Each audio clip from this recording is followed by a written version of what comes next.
Welcome back to the MN Talk Show, everybody. I'm your host, Max Menny, and my other host, Nate Johnston. Episode 19 of the MN Talk Show. Not only our team leader, not only our friend, well, a little bit of everything. a mentor, a team leader, friend, Tyler Miller, everybody. Clap it up. Yeah. Clap it up, baby. Let's go. Welcome. Thanks for coming Thanks, on the podcast. guys. Thanks for having me. I really appreciate it. Yeah. I am a huge fan of the show. I may or may not have stolen a sweater that says MN Talk Show on it and wear it around my house all the time. As long as you're getting the publicity out there, we don't care. Oh, yeah. I know that is part of the deal. I got to at least share it once a week that I'm wearing it, but I do wear it often. And That's it the is contract you comfy signed. AF, so thank you. I appreciate it. not bad, yeah. We got it off of like a risky website. Yeah. But it worked out well. Yeah, well, hey, you know, I will say they run a little small. Mm-hmm. Like I picked up an XL and I was like, really? That's what I I'm said. like, this barely fits me, and I feel like I'm not, I'm not double X material. You're just big, man. It's a lot to love. Yeah. So, I love me and you share the tree trunk, tree gene. trunk legs. We got them thick thighs, Boulder shoulder. boulder shoulders. I definitely don't have boulder shoulders. It's from your football days. yeah. You're a football star. Well, but it's funny though, because like who was I sitting with the other day? I don't know, someone, and I was like, yeah, I'm like 200 pounds or something like that, and they're like, what? You're 200 pounds? I'm like, yeah. He's like, well, you look like you're like 180. I'm like, well, thank you, but you can only see me from the waist up right now. Yeah, that's a good point. Like, take a look at them thighs, son. The thighs is what holds all the weight. All right, dude. When I found out that I was 215, I went to the doc. I was like, like you check in, you get on the scale and fucking weigh you. Stand on the And scale. I was like, 200, 215. I was like, Holy shit. damn. well, bro. that one's always more though, because you're wearing shoes and Yeah, like a but jacket. That's not that. Like, That's what I tell myself. So 3 pounds. So no, it's like at least 20. It adds 20 the pounds doctor's for scale shoes and a adds jacket. 20 pounds every time. I did have my car keys. I probably had A wallet. 5 pounds of quarters in my pocket. I thought you were going to say 5 pounds. I'm just saying, conspiracy theory alert. The doctor's scale makes you heavier because they want you to need help.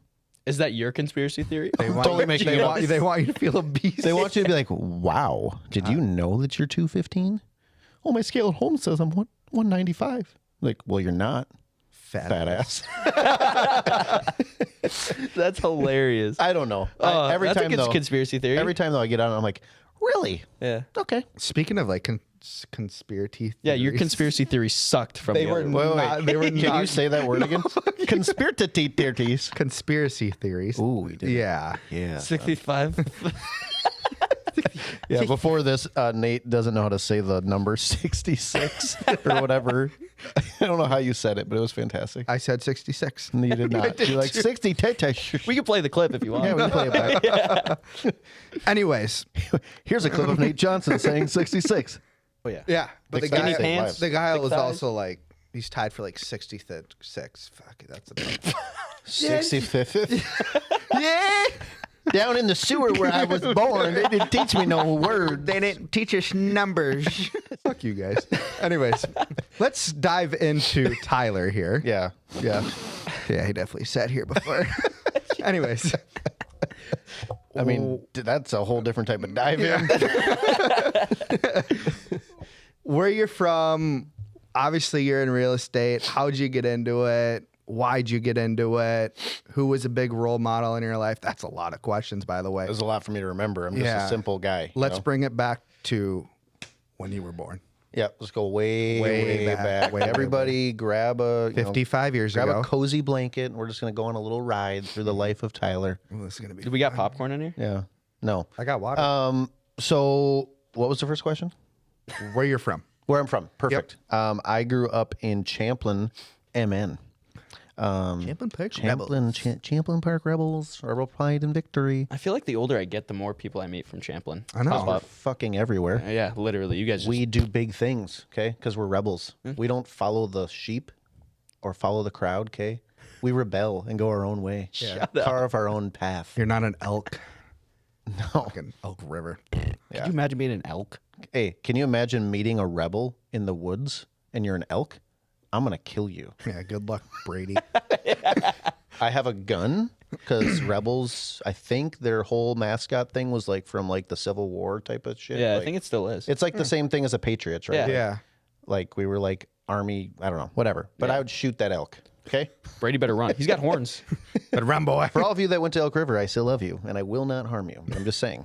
He still wore work. Watch out if you're in the woods. Just saying, don't challenge a rebel. But yeah, so grew up in Champlin. Actually, I was like in Maple Grove for a little bit of time. My parents got divorced. My mom moved to Champlin, so we went there, and then went to Champlin Park, graduated, went to St. John's University. Why there?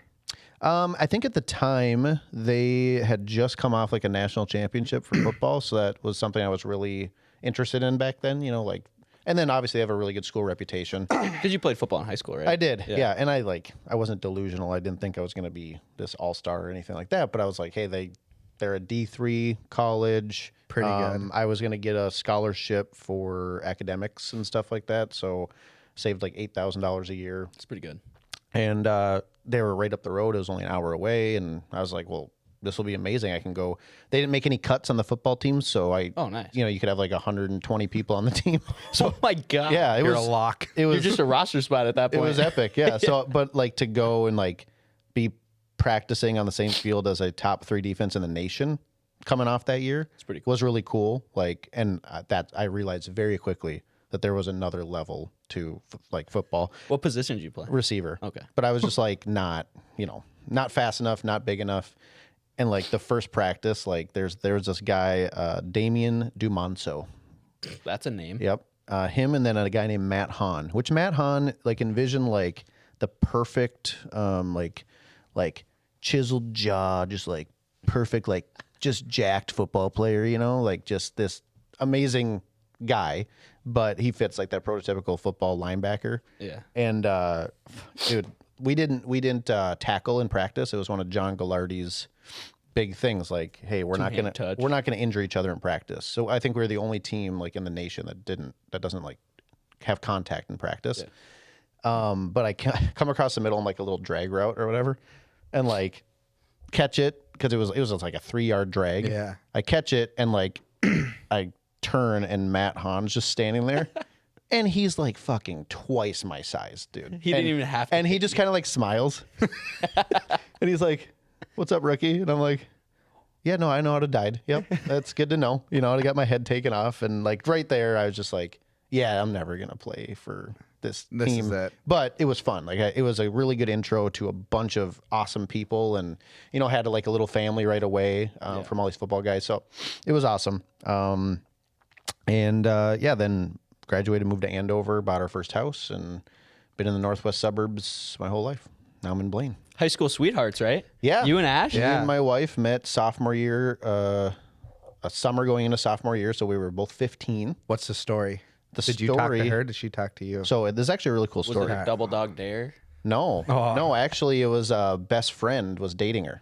Really? Yeah. Your best friend was What? dating her? Are you still best Dog. We are not, but it wasn't because of that. Oh, It just okay. we kind of like grew apart. friends? Yeah. But so I'm trying to remember the exact order of it, but I think I didn't really know about her at all. Like she wasn't like one of the popular kids or anything like that. She was just kind of quiet to herself. Loser. Yeah, she was a loser. No, she just Yeah, was I'm like, kidding. yeah, she just kept to herself with a couple really good friends. And I remember seeing her. So at Champlin, you walk down through the lunchroom, and then there's this balcony that connects to like the weight room, and it overlooks the gym down there. Okay. So she was up on like the balcony, and you go through the doors from the lunchroom into the balcony to go to the weight room. So of course I was walking to the weight room, you know, because that's what I That's where did. you do. That's where you just what live. he- Former did. lifter of the year at Champlin Park for the Really? football team. Yes. Yeah, I wasn't for the strongest, but I was consistent.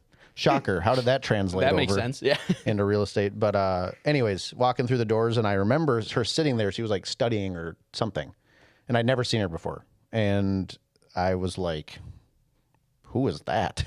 Like, whew. Damn. Yeah. And then like right after that, like we had a mutual friend that somehow we all were like kind of just like, I'd see her more and more. And then my buddy, I was in a relationship at the time. So my buddy started dating her, and they were awful together. Like just just not. Didn't click. He just wasn't mature, like, you know, just whatever. A 15-year-old dating somebody is just dumb. But anyways, they started dating, so we started hanging out even more, like as just a group, right? And then there was one time, so I think I had broken up with my previous girlfriend, and they were still dating or something like that. And there was one night we would constantly, like, she would always like kind of sneak out of her house, and we were all like just as a group hanging out. And there was one night me and my buddy David was dating her, and we were walking her home with her dog Bella. And it was like 1 a.m, and I still don't even understand like how there's people like this in the world. But we're walking down these like side streets because we were out past curfew. Yep. And just down like a neighborhood street, and all of a sudden you hear a door open, like a front door open. It's pitch black. Front door open, and you hear, "Get him, girl." And all of a sudden you hear a fucking dog sprinting at you, barking. And so we start just booking, like, who opens the door and just releases their dog on kids? And it's 1 o'clock in the morning. Get him, girl. Like, it was like, sick 'em, girl. Like, we were not in their yard. We were just walking down the street. It was the craziest shit. I still don't know what happened, but I swear to God this happened.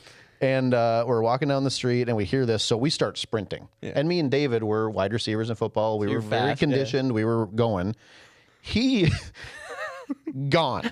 Okay, he was booking, and like literally so far ahead, and I'm running, and obviously Ashley is running with her dog, and she's not an athlete, so she's way behind us, and I could hear the dog getting closer and closer and closer, and I'm just like, fuck, dude, she's gonna get mauled by this. I don't know how big the dog. We couldn't see it. So hurry up, Ashley. So her boyfriend gone.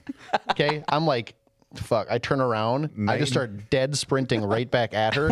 I was ready to like kick whatever I was gonna just destroy whatever came at us. And like right as I kind of get there, you hear the owner like whistle, and the dog turns around and runs back. But like that was the first like, okay, I think I like really care about this person. Yeah. You know, because I was willing to just like fucking take one. Yeah. Like I don't know what the hell. It could have been a big pit bull. Who knows? But I was gonna kick its head off its body. Yeah. I knew that. And then like again, David was gone, so like just wasn't the best relationship. Like you just left your girlfriend behind to get eaten by a dog. So anyways, I could just see you like in your head. You turn around, you just see this like princess in the background, and Tyler's like, "I got to be the knight in shining armor." Dude, there's a glowing light. Yeah, just like glowing light around. It was a heroic moment. It was a heroic moment. Luckily, I didn't have to do anything to the dog because I love dogs. But anyway, so they ended up breaking up eventually that day. No, it was a couple weeks later or something. She should have. I hate you. You left me to die. I know. And then I asked my friend out of respect. I said, "Hey, since you guys are broken up, you know, I really like her. Do you care if I pursue her to date her? You know, bro code." I was like, "I'm not going to date my best friend's ex." Yeah. And he's like, "I don't fucking care." I was like, "Sick. That's all I need, baby." I got the yes. So we started hanging out more and more and more, and then the story where we like became officially boyfriend and girlfriend is a really quick one. But we were doing a slip and slide at her house. It was me, her, my buddy Robbie, and then another girl he was trying to pursue named Lauren. Oh, Lauren. Not Lauren on our team, a different Lauren. Lauren Brixton, I think is her last name. But anyways, we were doing the slip and slide, and Ashley comes out, you know, string bikini, pink, hot pink, you know, like exactly what you would expect. Oh, yeah. Perfectly tanned. Like she knew what she was doing. Yeah. And we're like, you know, it's all sudsy and soapy, and like, you know, we just slide. It's a slip and slide. You're 16 years old. Yeah, right. Yeah. I mean, at one point, my buddy Rob had to put a freezing cold hose down his pants to calm himself down, and that's not a joke. That actually happened. That's hilarious. Like it's every teenager's fantasy. What's happening? Yeah, exactly. And, it's a dream come true. And like they were jumping on the trampoline. You know, it's what you would want. And anyways, so I think she was working it pretty good, but.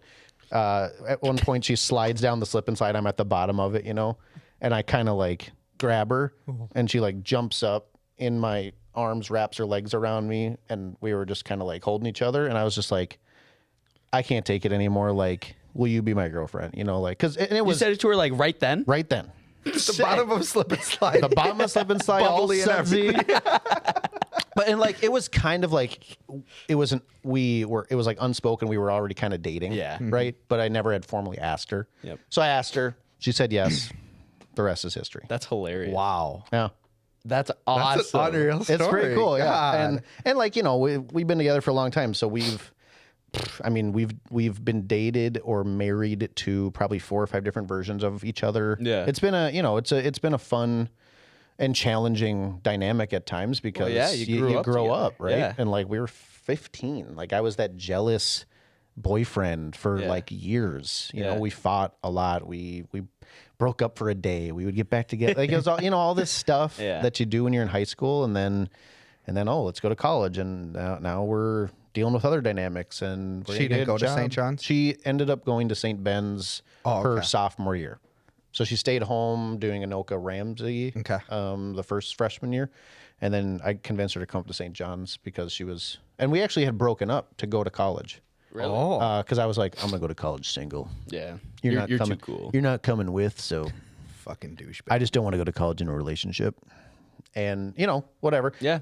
Literally, like, I think it was like 2 weeks of like, yeah, I'm at college single. Like, This is awesome. Let's see what's up, and we'll get out. We'll have fun with all the girls. And dude, every girl I met was insane, like straight up crazy. They're college women. They were nuts. They were all just like crazy. And so we were broken up, but I literally would invite her up every weekend. Yeah. And then eventually, I'm just like, okay, we should just get back together because. This is stupid. I don't want to be with anybody else, and you come up here because I just didn't want to make the long distance relationship thing work, Which in reality, it really was. I mean, an hour. I know. But like at the time, But at the time, it just, I don't know. It's hard for me to relate with 18-year-old Tyler. Yeah. I don't know. I don't know what I was you thinking. were a crazy bastard. That's for sure. Yeah. So, anyways, that's the long and short of it. How I Met Your Mother. There it is, guys. Thanks for tuning in to the podcast. But what did you go to college for? Business management and marketing. Okay, so did you know you wanted to go into real estate before you got into college? I had my license before I went to college, yeah. No because my dad has been in real Yep. estate since I was born in 1985. I was born in 86. So I've been around it forever, and it's always something I was like passionate about. Like I had my license when I was 18. My dad convinced me. He's like, hey, just get your license. If you sell one house, it's more money than you make at Dairy Queen. Yeah. All It's summer, worth it. because that's where I was working. So I was like, sure, I'll do that. And then I think if I recall, every year I had my license from 18 to 24, because that's when I got in full time. I think was 24. Right after you graduated college. Maybe it was like 26. Anyways, whatever the distance was, or the time frame was, I sold one house every year during that time, just like part time. Yep. I wasn't pursuing it. I wasn't, not prospecting, doing anything. Just I think maybe like one social media post a year. Yeah. Hey guys, I'm in real estate. Like, You want to buy a house? Yeah. because it was different back then. Facebook had just come out. Like it wasn't, and I wasn't going to call people. Most of my friends were in college, that type of deal, right? Yep. But it was something I was like passionate about. I wanted to eventually one day pursue it. And I graduated from St. John's in 2009 when the economy was in the shithole. What was that like as a family? 1 of every 6 college graduates got a job. Really? So, like right now, we're like every place is hiring. You can go anywhere. Everybody gets a job. McDonald's is like giving you a scholarship essentially. Yeah. Like, I mean, you get healthcare, you get 401k. That shit didn't exist, dude. There was nothing. There was literally no jobs. It was kind of crazy. So I did not get a business management job or a marketing job. I ended up working retail as an assistant manager at Walgreens for 5 years because that was the best opportunity that was out there. Yeah. There was growth potential, all this stuff. It was a good idea. They had 401k match. They had all this stuff. Health insurance was from my wife, so I didn't have to worry about that. And it was fun. It taught me how to work really hard. It taught me that I don't ever want to work that hard again. There's a sign in the other room that says I'd rather work, I think it's 100 hours a week for myself than 40 hours a week for the man. Yeah. And that's from that. Like, That's the truth. Because, I never worked harder in my life. And then, like, they'd give me a raise, and it would literally, I'm not even joking, it'd be like a 10-cent raise for the year. Like, hey, you did a great job. Terrible. We want to give you a raise. We want to show you we value you. The best we can do is 10 cents. I think 1 year was like 25 cents. Yeah. Ooh. Making your ways up the rankings, I see. But, like, that's that world, man. That's Yeah. the retail. It was tough working on the holidays, working all this, and then trying to start a family. That's even harder. You know, so as soon as it was a lot of things happening at once. My wife was working overnights as a nurse. She was making good money, but it was like when you graduate, you don't get to like choose your time and your schedule as a nurse. Like you have to, your seniority is what gets you the better day shifts and all that stuff. So she was having to work the shit hours, shifts, picking up overtime. What we called it double bubble back in the day. Cause it was like, you know, she was making, I mean, at the time she was making like $35 an hour, which was incredible back then. Really good. And then she would pick up overtime and it'd be $70 an hour. Double pay. And you're just like, and our mortgage was $1,000 at the time a month. So I'm just like, yeah, do it. Let's do that. And then we can go on a vacation and like, you know, just live lavish. And yeah. I mean, back then we had hardly any bills, but we also had no money. Right. You know, so it was just like, whatever. But, anyways, she was working overtime. She was pregnant. So it just wasn't going to work. And then I was going after a promotion to be it wasn't a store manager yet. It was like a store manager in training. It's a step below that. Yeah. It was like, you're basically going to be a store manager, but you got to do this training program. I didn't end up getting it.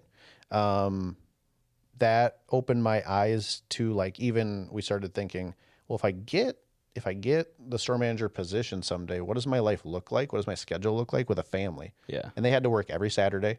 They were there all the time. You know, they had day hours, but they were still there. Yeah. They were working 8 hours a day from fucking 7 to 4, whatever it is. And then they'd come in on Saturdays for a little bit. And I'm just like, with you working overnights, we're never going to see each other.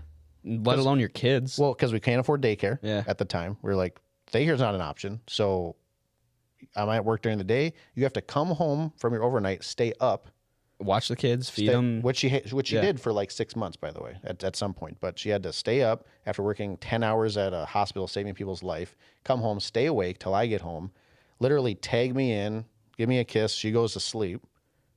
And then that was our life. And I'm like, this is not going to work. Yeah. So ended up being like, all right, I didn't get the promotion. I watched Wolf of Wall Street.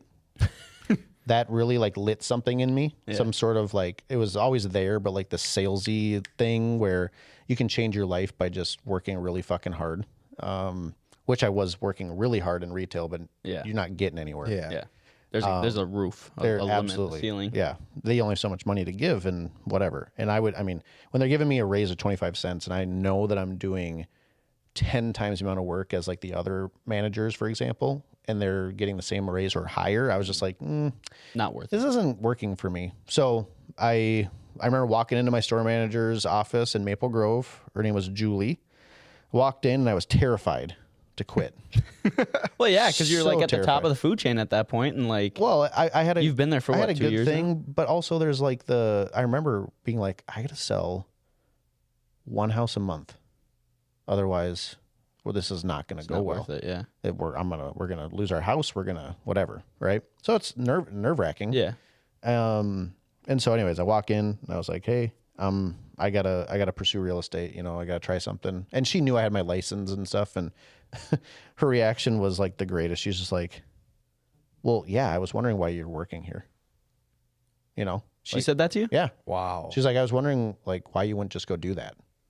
Seems way better. And I'm like, what were your thoughts? I was like, well, that's a good reaction, I guess. Like, I just thought maybe she would be like, you know, oh gosh, how can we keep you? Yeah. She was just like, and she was somebody that was kind of on her way out too at Walgreens. She didn't love it, but she was just like, well, yeah, I know you have your license. I was just curious when you were going to do that. So that was positive. You know, I was like, well, okay, I think I might be making the right choice.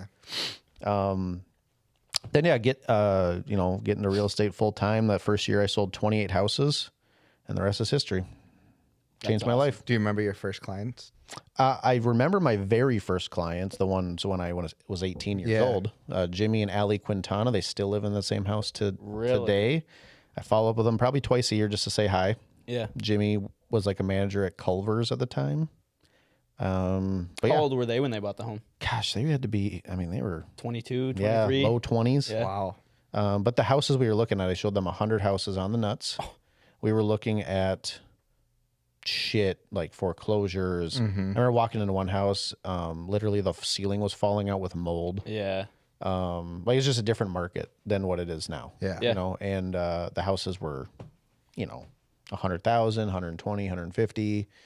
So I mean, paycheck wasn't very big, and 100 houses is definitely not worth it, right? Yeah. Like No, you run your dollar per hour, and you're like, oh, I made like $5 an hour, or what, $1 an hour. Yeah. But it was like fun, exciting for me, Well, yeah, it's your first house. You're 18 years old. Like you just helped a family spend. I mean, how much was the sale price? Do you remember? I don't Under remember. 100K. No, it was like under 150 for sure, Okay. though, and it was like in like Brooklyn Park, I think, if I remember right. But I do remember my first one.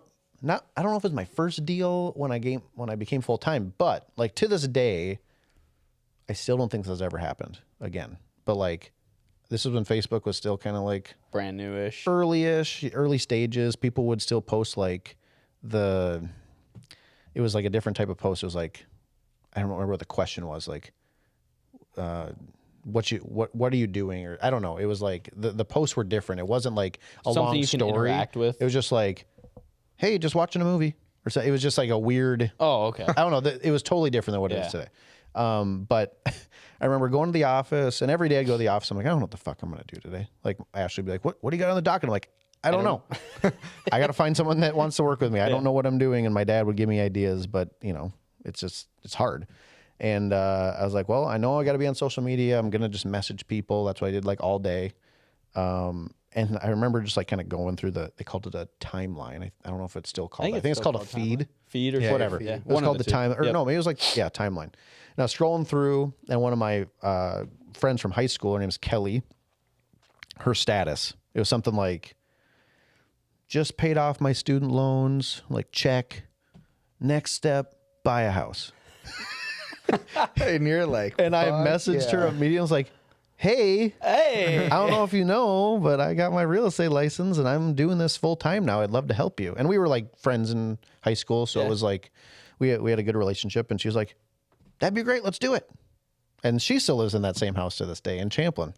Why can't it be that easy now? Right. I know, right? Yeah, right. Wow. But That's like, hilarious. I message her once a year and I'm like, hey, you have so much equity. Like, I'm just letting you know, like, if you ever want to do something. So I think there'll come time, hopefully one of these years soon, to help her. But yeah, like to this day, I still don't recall being able to like go through Facebook and like find somebody saying like, I want to move, call me, essentially. Yeah. I see it in like group chats or the groups on Facebook, but it's like then everybody gets tagged and then you tag yourself or somebody else. It's different. Yeah. Now. It'll be like, who do you know that's a realtor? Like, she wasn't asking that question. She was literally like, I need to buy a house. Yeah. And that was it. And again, Facebook just wasn't the same, so you weren't tagging and doing all this stuff. So yeah, it was just a really cool thing. I was like, I think this is the universe telling me I'm doing the right thing, I would say so. Heck yeah. And What was it like working with your dad? it was really nice. I do miss those days. And like the bummer is I didn't ever get to actually like do a deal with him, like, because he was managing. He wasn't. It wasn't like we were out tag teaming listings and stuff like that. I really wish we could have done that, but is what it is. But it was really cool to just. I made sure when I earned the right to have an office, because he had to earn it. I had like a cubicle for a while, but when you started selling some houses, he put me in an office, and I was at the end of the hall, and I was like, I need to get closer to you, because I just want to like hear you, Listen. And then so eventually I earned my way to kind of just get right across the hall from him, and I mean, that was invaluable, just to literally come in, know that I had my dad there to like just have my back. Yeah. But, to go and just be like, I don't know what the fuck I'm doing. What should I do? There was no 90-day blitz. There was no mentorship program. There was nothing. I mean, I'm sure he had some sort of plan that he gave out, and it was very basic. It was like, you got to make X amount of calls. You got to do, but it wasn't Just like unorganized. It wasn't like, here's a database of people to call. It was like, you just go call people in your life. Right? Like, that's just what it was. And so I learned a lot. I still learn a lot from him. And it was absolutely incredible to be able to like sit there for go under his wing 8 for a little while. years just to like work with him, and just like every day get to see my dad, Yeah. So it was fun. What were his thoughts when you brought up wanting to start a team? Like did he know anything about starting a team? Or I think he was in favor of it right away, because it was like he could tell I had a lot of business happening, and like I just needed help. Yeah. It was just like, you just need to get somebody to take some stuff off your plate, because your family comes first, right? Right. I think there's times recently in the last couple of years where he's just like, he's told me like, you just need to get rid of this team and just focus on you. And, you know, because he knows the challenges of it. He knows the distractions that come with it. He knows that most teams aren't profitable. It's just a lot to do about nothing. Right. Especially at a place like an Edina Realty or a Coldwell or places like that where there isn't these other avenues to make income. It's like pretty stupid to have a team, to be honest. Agreed. Like it doesn't make a lot of sense unless you are doing it for the right reasons. And so I think he's been really supportive of the team, but he's definitely, it always seems like he's maybe a step or two ahead. You know, he sees shit coming because he's done a lot. Like he's ran his own team essentially. He had a Remax franchise with like 140 agents at one point in Maple Grove, where I don't know if you've been to the Edina Realty title in Maple Grove at all yet. So with that building, he had the whole top floor of Remax. Really? Yep. Oh yeah, because is that still a Remax building? So it's Edina right now, but Yeah. that whole But it used to area, be it was all Remax. Remax. Okay. And my dad and his business partner ran it, and like he did the ancillary business, he did all this stuff, right? Yep. And he's just like, it's just Nothing. not. He's like, the problem is like agents for their model, they were like charging agents like X amount of money per month to like just be at the office, but like people wouldn't pay it. Like there was like no money to be. Really? Yeah. He's like, agents just would be behind on all the payments all the time. There wasn't enough money in it. But his big regret when I had him on the podcast, he said, the one thing if I go back and change is I should have bought the building that we were going to buy versus renting the space that he ended up renting. Yeah. Because that building at the time, I could have built it for $1 million, which back then was a lot of money. But today it's worth like 10. And he's like, I could have been done a long time ago. Yeah. You know, so he's like, my biggest regret is not buying the building. What's your biggest regret in starting a team? My biggest regret in starting a team would be, I mean, if I could change anything, I would have started it at EXP. And I'm not saying it to like sell EXP. I just, it sucks that Alex and I are no longer in business together. Yeah. That one is just, it's unfortunate. And I think if we were at EXP, we absolutely would still be doing something together. Yeah.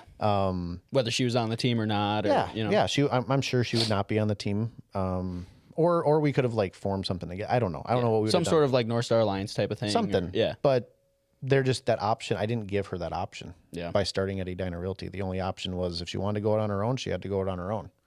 So that part is just a bummer because when you spend 4 or 5 years with somebody, building them up from nothing to one of the top agents in the state, it's like, yeah, I'd like to be a part of that. Yeah. You know? Stings. But that's pretty much it. And it wasn't even like Edina Realty is a great company. It's just the model. So much the more over here. models are just the model didn't exist. Yeah. Yeah. The only option was one of these big 4 or 5 companies, and then all of a sudden this other stuff happens, and you're like, oh yeah, that would solve a lot of my problems. Yeah. You know. So, but yeah, that and just I think just going into it with more of my eyes open of like what it takes to actually run a team and like make it profitable.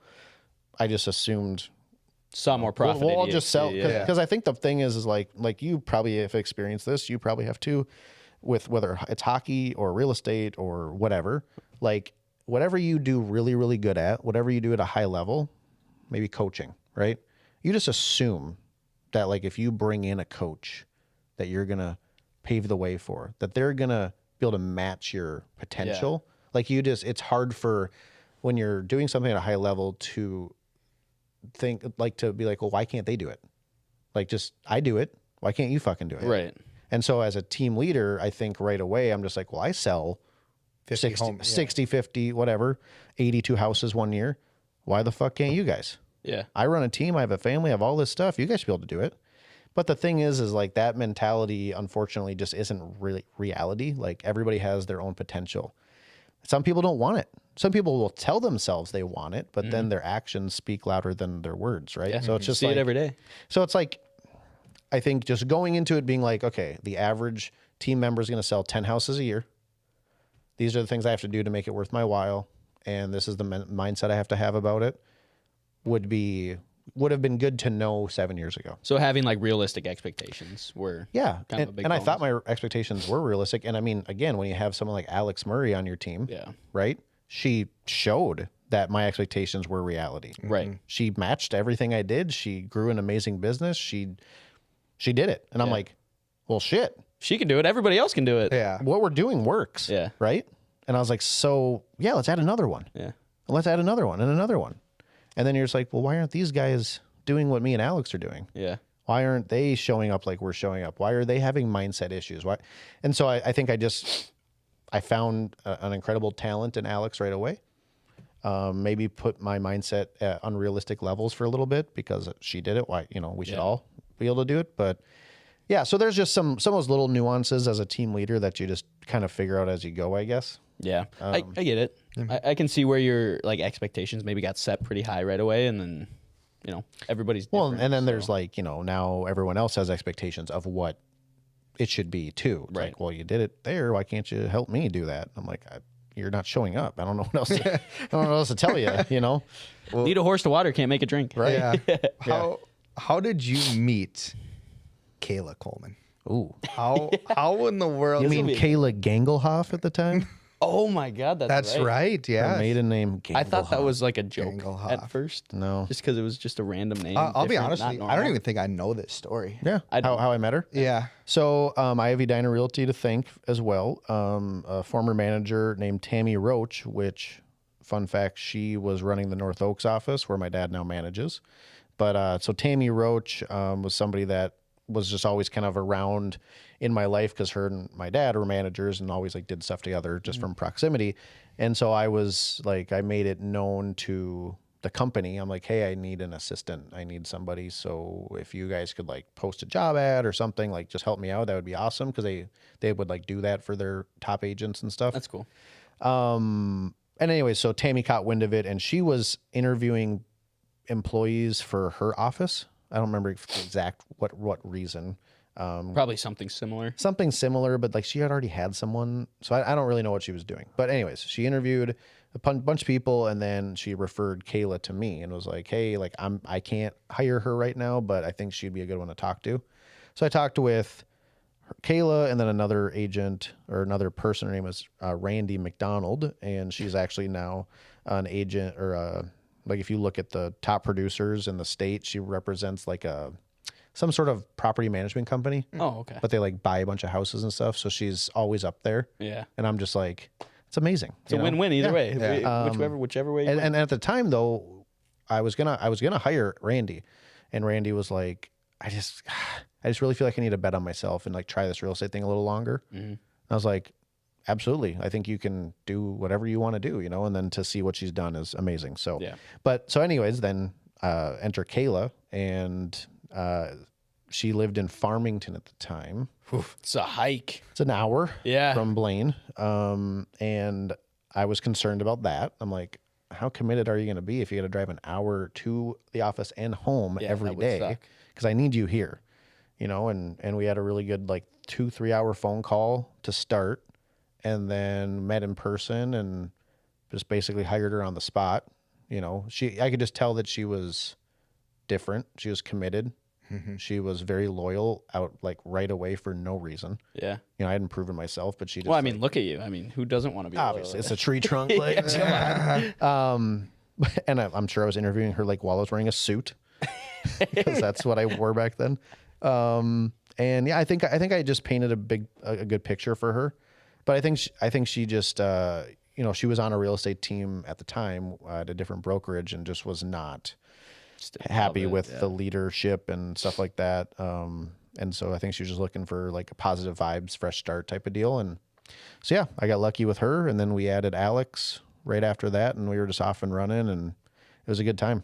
The good old days. Story from there, huh? Yeah. That's hilarious. Yeah. Yeah. I mean, whenever I think of like Kayla, I think of it just like somebody, obviously you've known her for 8 years now. Yeah. 7-8 years. 7-8 years now. So like from my perspective, she has been with you forever, but like, I feel like she's always just been a part of you. Like even in high school and like college and stuff, like she was just there through it all. I mean, which is awesome. It feels like that almost. Like I can't. That's the way I feel. I can't imagine my life without her. Yeah. And I tell her that all the time. I'm like, if you ever leave, I'm blowing this fucking thing up. I'll tell you that right now. Like it's just the shit she knows. Yeah. Is unbelievable. Well, she was my literally like right next to me. We sat in an office smaller than this. Okay. She was literally like elbow lengths away. on top of me, essentially. Like, we had this tiny little office, and like she literally just had to listen to me all day. Yeah. Feel so bad that she just had to listen to my bullshit all day. But she learned a lot, and I just was so busy that I'm just like, Kayla, you have to call the city and take care of this. You have to do this. You have to call this client and say this. You have to like, I can't. I have to go show houses. I have to do this. I have to do that. And so she was just like thrown into it and just had to learn. Took it on. Yeah. And she never like, she always is a little hesitant like the first time. Yeah. Whether it's making a call for me the first time, writing an offer the first time. It's kind of doing anything. Yeah. Like she always is a little resistant. She'll kind of push back a little bit, but I don't ever let her like win. I'm just like, you need to do it. Yeah. And then she does it. And then she's like, oh, it's not that bad. It's easy. And then she just fucking makes it 20 And she times just better. rips it off. Yeah. So like, you know, when we were talking about the most recent change for her job is she needs to get into recruiting. We need to grow the team. Yep. She was definitely a little resistant with some of my strategies. But she's like, and I just looked at her, I'm like, Kayla, just prove me wrong. Do it. Go do it. And if it sucks, I'll be the first to tell you it sucked, and we'll change it. And She like, loves doing that. She's like, all right, I'll do it. Yeah. And that's why I love her. She just does it. Yeah. And that's why like Alex was successful too. Like, they ask me, I give them my advice, my little strategy, and then they just do it. And then if it doesn't work, then Then it's on me. yeah. That's my Yeah. problem, and I got to figure something else out. Right. But you know, most times it works. Yeah. So yeah, it's been great to have Kayla, and yeah, she's definitely someone that's very, very important in my life. Yeah. And you know, We love her. She's awesome. Shout out Kayla. yeah. And the good news is I don't, you know, I think she feels the same way. I don't think she feels like she's missing on anything. And she really, to like watch her talk about our team the way she does with people is like really, She's one of those rare people that like enjoy their jobs. Yeah. well, but she believes in what we're doing. Yeah. She knows we can help people. And she also has a chip on her shoulder at all times, which is like, That's the way she kind of grew up. it's I the think. dirty little secret to success in this job, especially, is like figure out that chip and just hold on to that damn thing and like never feel like you're doing a perfect job, never feel like you've made it, and then you'll always crush it. Just be one step ahead of everybody else. Yeah. Just never be satisfied, but in like a healthy way. Obviously celebrate things, but just be like, hey, on to bigger and better. Let's go. Yeah. Kayla tells me she hates Tyler. Oh, you didn't hear that, right? Did you put him on mute? Oh my God. You idiot. Hey, Sorry, Kayla. This may be the first request ever on the MN Talk Show, but can we pause so I can take a piss?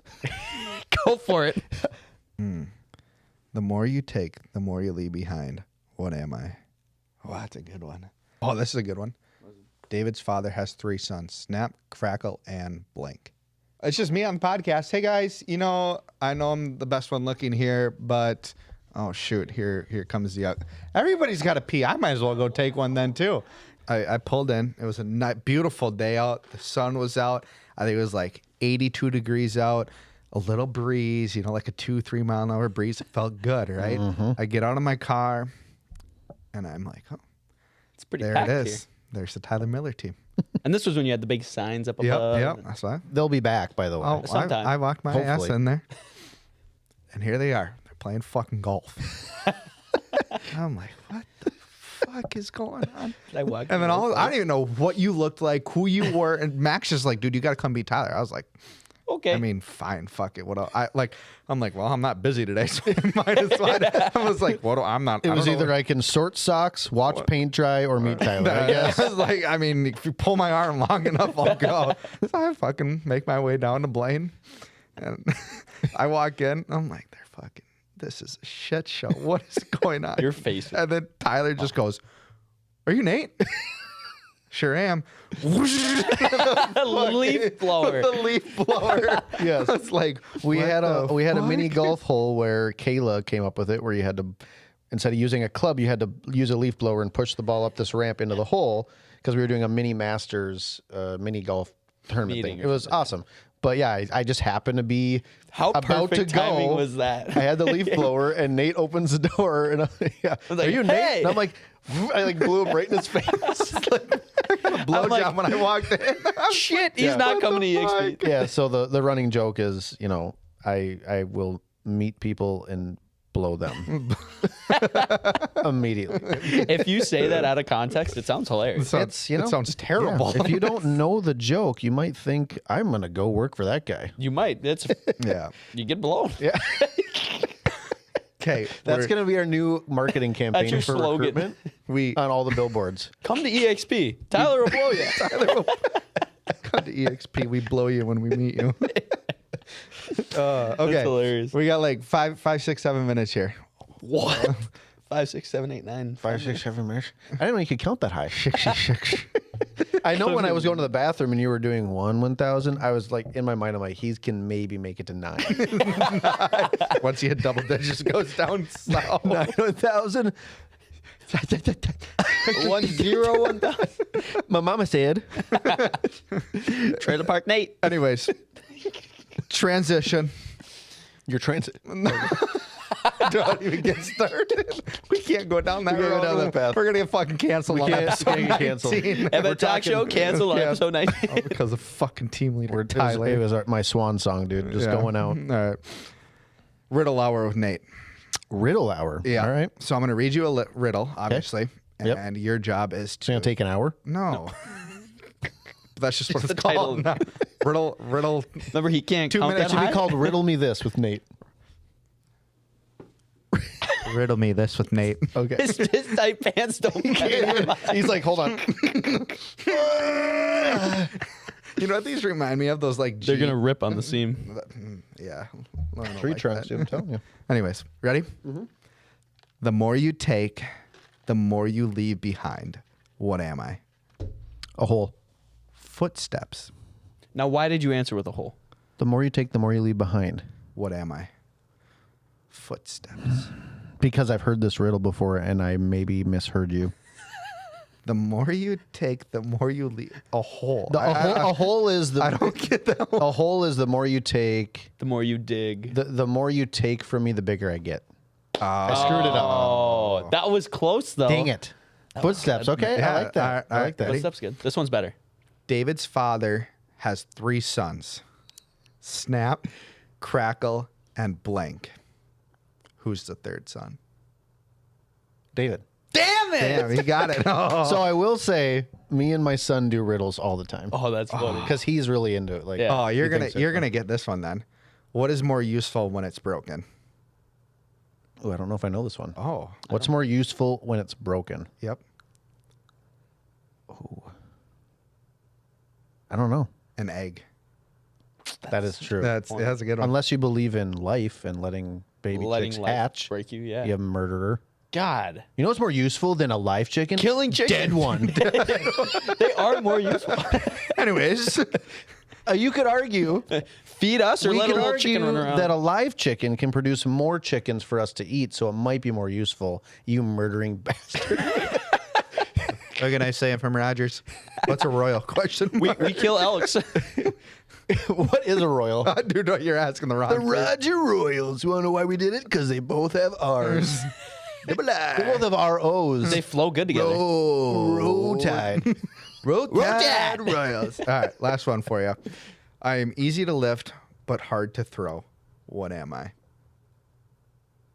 Easy to lift, but hard to throw. Do you know this one, Max? Without looking, you cheater. Yeah, look at him. Look at him. I couldn't see it. I know it. Easy to lift, But hard to throw. What am I? hard to throw away, or hard to Just throw. Hard to throw. How is it easy to lift? Easy to lift, but it's hard to throw. It's got to be like a block. What was the word you just said? A block. I never heard anybody pronounce the L that hard in block. block. You guys, it's definitely block. I think that's just what I just say. Like L's really How do you say love? love. He does really emphasize his L. Love. Love. Love. I don't know. Easy to pick up but hard to throw. What is it? A feather. That's true. It's easy to pick up. It's the stupidest shit I've ever Can't heard. throw a feather. That's If true. you throw a feather, it goes. They're hard to throw. You can throw it, but it's hard. Yeah, to throw. it doesn't go very far. I agree. Well, that was riddle me this. I want to hear. I want to hear your favorite riddle since you guys do, or like give me a good dad joke since you're a dad. Oh God, you're putting me on the spot. Either give me a riddle or a good dad joke. It's not even a good dad joke. This is literally the one I use probably daily, and my kids like they just go along with it now. They fall for all. And you've probably heard this before, but like they'll be like, "Oh, my arm hurts" or whatever. They'll get hurt. I'm like, "Does your face hurt?" And they'll be like, "Yeah." I'm like, "It's killing me." Oh my Their kid's like, Dad, my arm's broken. His fucking bones. No, but sticking out. obviously if Well, they're does not your actually face hurt, hurt? well, they'll be, or like they'll I don't know, they'll have something bump going their on, head and I'll be like, "Does your face hurt?" And they're like, "Yeah, it's killing me." And they're like, "That's not even funny." So yeah, It's that's probably like funny that's, the first time you said it. oh, absolutely. Yeah, It's they my lose it. most overused dad joke by far. Everybody has one. Like I'll bring it up even when no one's hurt. Yeah. Like I'll just like try to somehow sneak it into the conversation. We'll be your- like, does your face hurt? at dinner, and they'll be like talking, like, "Hold on, does your face hurt?" Like, And they'll be like, no. It's like, Dad, shut up. Dad, I hate you. No. What has life been like since you've been a dad? Because they're only what, 10 and 11? 10 and 8. 10 and 8. Yeah. So you're still new. Yeah, I think anybody that has kids is going to say the cliche, like, it's the best thing ever. Mm-hmm. But like, I don't know. Like, I truly think it has something to do with what happens to your brain chemical buildup when you have children. Like something definitely like changes for most people. The ones it doesn't change for are those like deadbeat dads and just whatever. They're Not around in like life. you. Yeah. Yeah, like your future. It's my future. I'm going to be the deadbeat dad. You're gonna be the guy when a bar opens on Monday at 11. You're there. Yeah, don't I you need put something that- to do. Don't you put that on me, Ricky Bobby? Don't you put that voodoo on me? I got to watch that movie again. But yeah, it's you can't imagine loving something as much as you do when you have kids. Like it's just, I don't know. It's crazy what it does to you. Yeah. But it's also like incredibly challenging. It's not easy in any way, shape, or form. But it's like it the best way to sum it up is like you get to a point of the day where you're like, or like in the week, like, oh, we have a date night. Thank God I need to get away from these effing kids. We need some time alone. Yeah. We go on the date, 30 minutes into it, we miss our kids. That's like being a parent. It's like you love them so much and you would do anything for them. You definitely need some space, but when you're not with them, you're thinking about them. Yeah. It's just, It's a weird like balance. You'd say. it is. Yeah. But it's honestly, it's like, it's so fun. It's very, very rewarding. It's scary as hell. Mm-hmm. I mean, You got to like raise them the right way. And well, that or like, I mean, my son, he was born with a slightly inverted chest. Yep. So it's like, who knows what that could be someday. Like kids just, they get hurt, they get sick, all this stuff. And you're just like, what the hell do we do? Mm-hmm. My son was born with acid reflux. yeah. So he'd be like, projectile vomiting across the fucking not room. funny, I'm sorry. Like literally, no, it is. The way you like said it. It funny, is. yeah. It's funny now. Like he's fine, thank God. But like when you're a brand new dad, you don't envision stuff like that. All you think about is the fun stuff. Yeah. I remember having this vision where I told Ashley, I'm like, I can't wait to have our baby, because I'm gonna fucking baby Bjorn on my chest and I'm gonna play video games all day. That's what I thought I was gonna do. Like I thought it was that easy. I was like, yeah, like they'll just cuddle up and just gonna lay here with me. This will be great. It'll be like me and my buddy all the time. We're playing Nope. Warzone. You put him in the fucking baby Bjorn. He's like, get me the fuck out of here. well, you're just captivated for 9 months. Like, let the man breathe. But like, so you think you have all these like visions of what it's gonna be, and it's definitely never that way. It's just you kind of just roll with the punches and adapt. But I will say that my advice to anybody that has kids is make them adapt to you and not the other way around. Like make them adapt to your lifestyle, meaning if you like to work out, Get them to work out. fucking strap them to your chest and do some squats or something. You know what I mean? Like don't be like, well, I can't do that now because I have to do this for my kids and blah, blah, blah. It's like, no, dude, like you need to make them adapt to your lifestyle. So we like when we first had kids, we started we would always have parties and like people over all the time before kids, right? And then when we had kids, people just assumed, well, I guess the Millers aren't going to do anything. I'm like, fuck that, come over. Yeah, we're gonna partying. We're gonna whatever. We're gonna have fun. And like, I mean, we'd have music crazy loud. We were up till 1, 2 in the morning, just whatever, playing beer pong in our living room, like crazy stuff, right? Obviously very responsible. Like, you know, we made sure the kids were good, and like either Ashley or I were more sober than the other, and like whatever. But like, we weren't like, hey, it's 7:30. We need to turn off the lights. You guys got to go home. And we need to do, no. Like my kids they slept so good because they were just used to like shit loud going noise. on. They just, So like they don't, and there's so many parents that do it differently and whatever, if it works for them, great. But I just never understood the people. I'll talk to them. They're like, we haven't been on a date in 2.5 years because we have kids now. And I'm like, what the fuck are you talking about? You're still married to the love of your life. You better take time for that. Absolutely. You know what I mean? Yeah. And so just like kids, they change a lot of dynamics, but you just always have to remember like you and your spouse come first. Yeah. To a certain extent, and then the kids, you know? That's a good tip. I guess I've never heard it that way, is like having your kids adapt to you and not you adapt to the kids. I talk to my kids all the time about like, because they'll like talk back to their mother. Instead of saying, you don't talk the way to your mother, I say, you don't talk that way to my wife. It's a good, It's just a different, it's a little mindset shift for me and the kids. Like, hey guys, this may be your mom, but that's my wife. You don't talk to her that way. Yeah. You know, you need to treat her with respect. Yes, because she's your mom, but it's also my wife. That is my wife. Yeah. You guys, you know? And so I think it's just like little things like that. And there's lots of mistakes I'm sure we make and have made with our kids, but you've never done this before too. You know, you got to learn. Yeah. Oh yeah. We learn stuff all the time, and then they change, right? You figure it out and then they change. And then you figure it out and then they change again. Like it's just constantly new phases, especially early on. There's like there's like science on it. There's like all these different phases you go through, and like it's like to a T. It's like, oh shit, yeah, this is happening now. And so like right when you get it figured out, they change. And so it's a beautiful thing, but it's very, very hard at the same time. So that's the best way to describe kids. It's just you love them and then you hate them at times. Yeah. But you think about them all the time. You think about them all the time, and you would literally do anything for them. You would take a bullet in 2 seconds, not even thinking about it, for your kids. The exact same day that you also like hated them. Like, you know? I just came up with a riddle. Yeah. What do you love? Wait. Riddle me with Nate. Back in action. Here we go. What do you love, but hate at the same time, and think about all the time? What am I? Your kids. You're my son. Kids. I'm your daddy. Who's your daddy? Who's your daddy? Who do you play with every Tuesday night? My son, Nate Johnston. On Ashika. Jamie's going to watch this and be like, who's Nate, Dad? Who is Nate, my brother? In another lifetime, brother.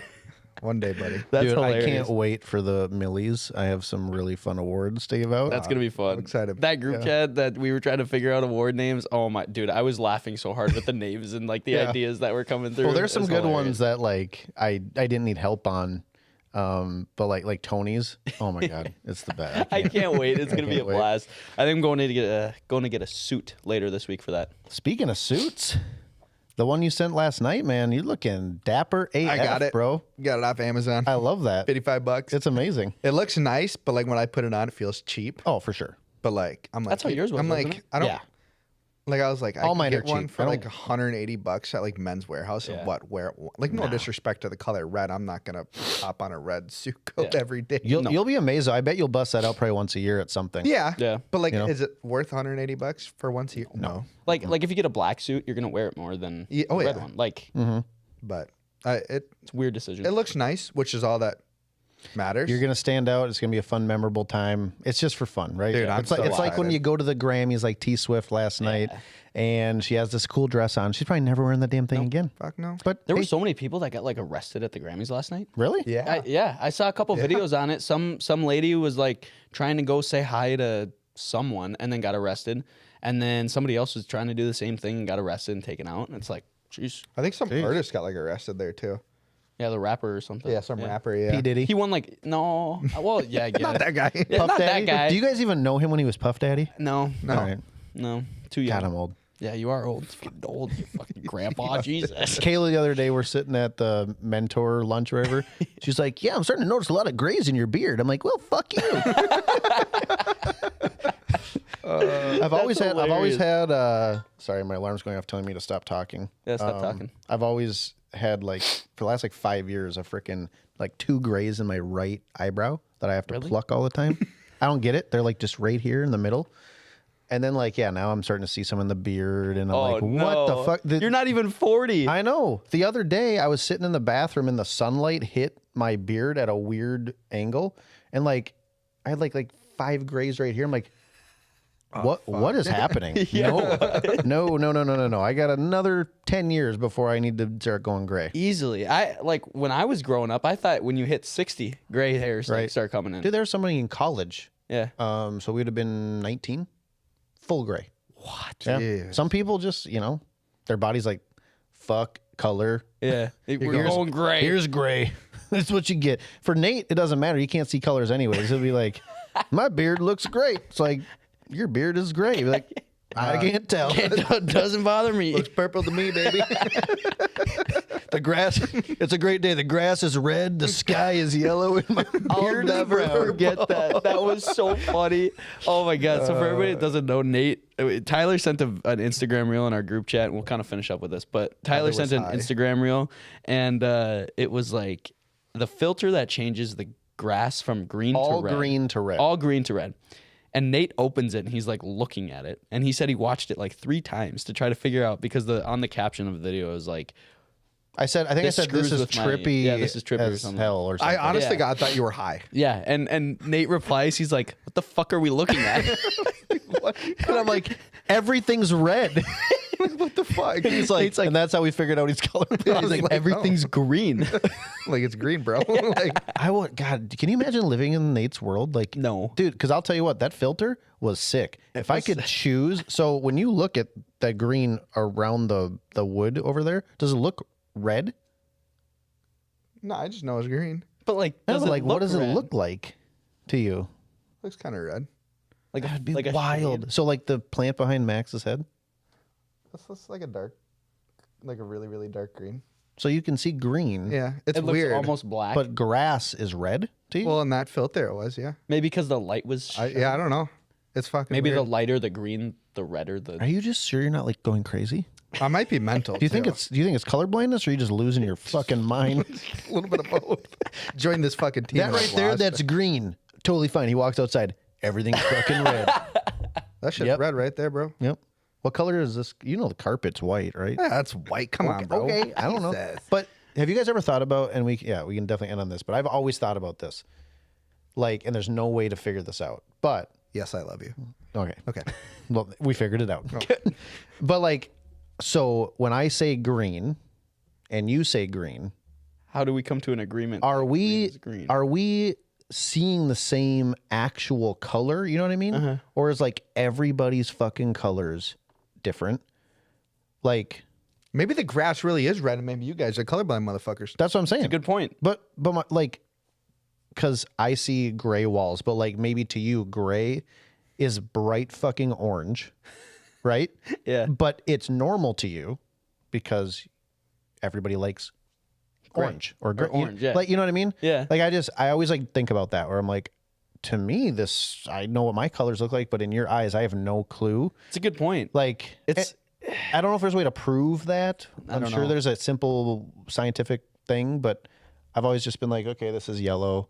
I know what yellow looks like to me. Max is going to point to a yellow crayon, and it's going to be yellow to me and yellow to him, but is his yellow blue and my yellow's yellow? Yeah, it's weird. It's like I said in the beginning, it's like, how do we come to an agreement that white is white? Right. It's just white. It's just white, baby. Anyways, last question. Best advice that you would want to give or that you received that helped you get to where you are today? Well, you guys have heard it a bunch of times, but for me, the best advice I ever got was from my dad, and he said, you got to figure out a way to be the obvious choice. And that right there just like did some sort of shift in my brain of like, you know, it stemmed from basically like, how am I going to get people to sit down with me? How am I going to get anybody to reach out to me? How am I going to sell any houses? And he was just like, you got to be the obvious choice. Duh. And I was like, how do I get there? The fuck does that mean? You know, I'm like, okay, that I understand the concept, but, and then so it just led me down this path of like making sure everything that I'm doing is working towards that message. And it wasn't just in business. It's in anything I do, like in being a dad. Like, be the obvious choice as like the best dad. Yeah. Right? Like, I want my kids to be like, we had the best childhood. So how do I do things in my life to provide for them so that I'm the obvious choice of like the best example of how to raise your kids, or, you know, so it can apply to everything. And I just, it's a lofty goal to try to uphold and standard up to live to, but that's just how I try to do it. I'm not perfect. Yeah. That's for damn sure. But it definitely gave me perspective of being efficient with my things that I'm doing in my life. Like, is this working towards being the obvious choice in anything I'm doing, or is this just a waste of my fucking time? Mm-hmm.